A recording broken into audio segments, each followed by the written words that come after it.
This is Barry Zalma speaking for Claim School Incorporated's blog, Zalma on Insurance.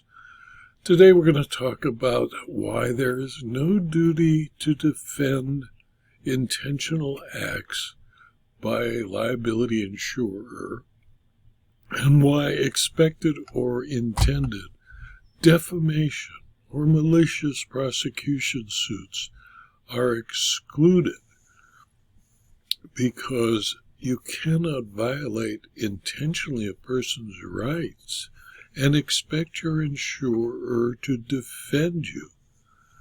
American Insurance Company, AIC, appealed from a summary judgment ordered in favor of Red Apple Enterprises Limited Partnership, United Resorts, Inc., and Richard H. Upton, collectively referred to as Red Apple.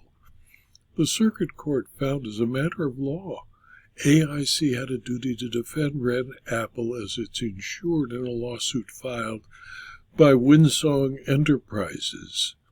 AIC argued that the Circuit Court erred, one, in finding that it owed a duty to defend Red Apple, and two, in awarding damages, statutory penalties, and judgments. In a case entitled American Insurance Company v. Red Apple Enterprises et al., on January 15, 2025, the Court of Appeals of Arkansas resolved the dispute. To trigger a duty to defend on the part of AIC under its policy, Windsong's lawsuit had to allege facts that would come within the coverage of the policy. Under the policy's coverage part for commercial general liability, AIC was obligated to defend Red Apple as its insured, one, against any suit seeking damages for property damage to which the insurance applied, and two, against any suit seeking damages for personal and advertising injury to which the insurance applied. In the case of loss of use damages, coverage is barred for damage expected or intended from the standpoint of the insured, and as to personal injury damages, the policy's pertinent part excludes coverage, one, for injury caused by an insured's knowing violation of another's rights, and two, for injury caused by an insured's publication of knowingly false information and material. The nature of Windsong's action is evident. It sought damages for Red Apple's intentional, wrongful conduct. That being the case, AIC had no duty to defend Red Apple in light of the coverage exclusions. The policy also excluded coverage for loss of use damages if the damage was expected or intended by the insured, and personal injury damages caused by the insured's knowing violation of another's rights or publication of knowingly false material.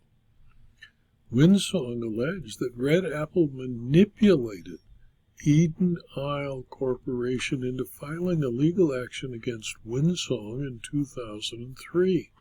Since the insurance policy period began in September of 2006 and the alleged malicious prosecution occurred well before this period, the claim did not fall under the policy's coverage for personal injuries damages. Windsong's claim for damage to business and personal reputation was assumed to be defamation and thus potentially covered as a personal injury.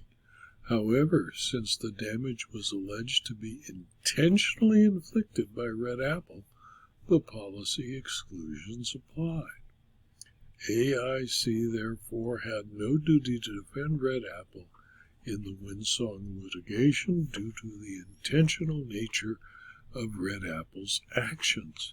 As a result, the Circuit Court's finding that AIC had a duty to defend was reversed by the Court of Appeal.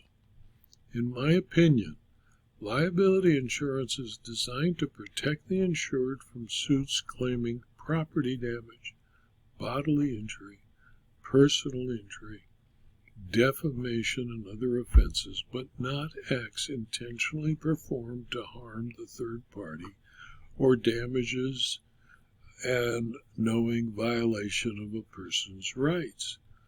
The court concluded that there was no duty to defend because of the intentional conduct of the insured.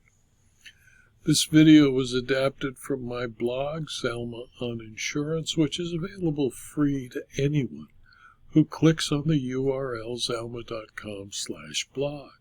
You can subscribe to the blog, and if you do, you'll receive notice of every blog posting, usually 5, sometimes 6 times a week, and you'll gain access to the more than 4,950 blog postings. Please tell your friends and colleagues about this blog and the videos so that they too can subscribe. They're free. And if you're interested in further detail about insurance, insurance fraud, insurance law, and insurance claims, please consider, for a very small fee, subscribing to my Substack publication. Thank you for your attention.